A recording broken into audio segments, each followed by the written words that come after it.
અમદાવાદમાં હોસ્પિટલના કાંડને લઈ અને હવે વિપક્ષના પ્રહાર શરૂ થયા છે। એક પછી એક નેતાઓ જે રીતે આક્રમક બન્યા છે ખ્યાતિ હોસ્પિટલ કાંડને લઈ અને વિપક્ષ આક્રમક બન્યું છે। અમિત ચાવડાએ હવે રાજ્ય સરકાર પર પ્રહાર કર્યા। સરકારની રહેમ રાહ હેઠળ મેડિકલ માફિયાઓ બેફામ બન્યા છે, આ આરોપ લગાવ્યો છે અમિત ચાવડાએ। ખ્યાતિ હોસ્પિટલ કાંડને લઈ અને વિપક્ષ આક્રમક। નામે જે ગોરખ ધંધા ચાલી રહ્યા છે અને મેડિકલ માફિયાઓ સેવાના નામે જે કૌભાંડો કરી રહ્યા છે એનો દુર્ભાગ્યપૂર્ણ કિસ્સો આજે ગુજરાતમાં બન્યો છે। આ જ હોસ્પિટલ દ્વારા 2022માં પણ આવી જ રીતે એક ઓપરેશનમાં મૃત્યુ થયું હતું। જો સરકારે એ વખતે કડક પગલાં લીધા હોત તો આજે બીજા 2 લોકોના મોત ના થયા હોત। ગુજરાતમાં ક્યાંક અંધાપા કાંડ પણ થાય છે અને જે રીતે આજે મેડિકલ માફિયાઓ બેફામ થયા છે અને સરકારની મિલીભગતને કારણે, સરકારમાં બેઠેલા લોકોના છુપા આશીર્વાદને કારણે આજે ગુજરાતમાં લોકો મેડિકલ સેવાના નામે લૂંટાઈ તો રહ્યા છે, પણ સાથે સાથે સરકારી યોજનાઓ જે મા કાર્ડની યોજના હોય કે આયુષ્યમાન યોજના હોય જે સારા હેતુ માટે શરૂ કરવામાં આવી એમાં કરોડો રૂપિયાના કૌભાંડો પણ થઈ રહ્યા છે। તો જે રીતે 2 લોકોના મોત થયા છે હોસ્પિટલમાં, જે રીતે 2 લોકોના મોત થયા છે તેને લીધે ઉગ્ર આક્રોશ જોવા મળી રહ્યો છે। જે દર્દીના સગાવાલાઓ છે તેમની અંદર ઉગ્ર આક્રોશ જોવા મળ્યો। કેમ્પના નામે આખું કૌભાંડ ચાલ્યું, કેમ્પ કરવામાં આવ્યો હતો અને તમામને હોસ્પિટલમાં ભરતી કરવામાં આવ્યા હતા। ત્યારે હોસ્પિટલમાં દર્દીના સગાવાલાઓ પહોંચ્યા અને હોબાળો કર્યો, હોસ્પિટલમાં તોડફોડ પણ કરી। તો ત્યારબાદ સરકાર દ્વારા તપાસના આદેશ કરવામાં આવ્યા છે। તો જે રીતે ખ્યાતિ હોસ્પિટલ કાંડ સામે આવ્યું છે, 2 લોકોના મોત બાદ ખળભળાટ મચી ગયો છે। હોસ્પિટલની અંદર દર્દીના સગાવાલાઓ પહોંચ્યા, અહીં તોડફોડ કરી અને વિરોધ નોંધાવ્યો। તપાસના આદેશ હવે છેવટે સરકારે આપ્યા છે।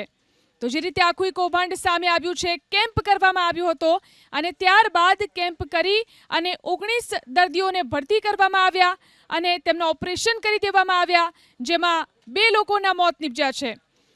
ત્યારે દર્દીના સગાવાલાઓની અંદર ઉગ્ર આક્રોશ જોવા મળ્યો છે। હોસ્પિટલમાં મોટી સંખ્યામાં ગામના લોકો પહોંચ્યા હતા કે જ્યાં આ કેમ્પ કરવામાં આવ્યો હતો, તેમણે ઉગ્ર આક્રોશ વ્યક્ત કર્યો।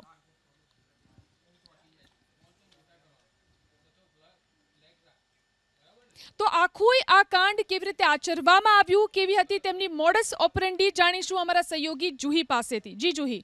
બિલકુલ ઝિલન, જે આખો કાંડ થયો ખ્યાતિ હોસ્પિટલ, જેની બેદરકારીના કારણે 2 લોકોએ જીવ ગુમાવ્યા છે। આપણે સમજીએ ખ્યાતિ હોસ્પિટલની મોડસ ઓપરેન્ડરી કેવી રહી।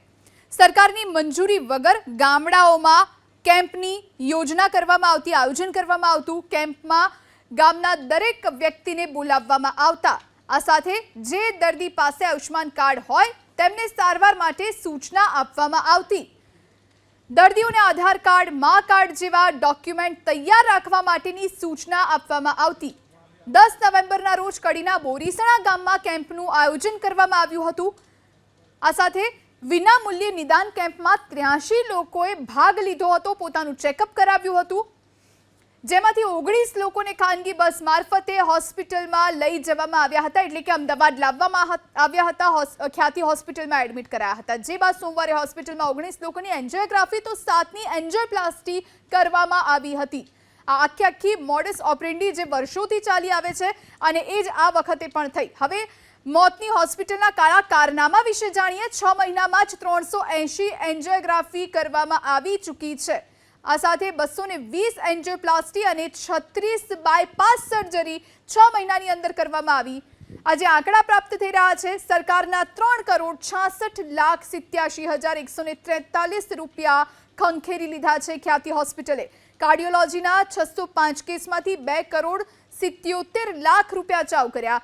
45 સર્જરી માટે સરકારમાંથી 89.87 લાખની રકમ ઓળવી લીધી છે।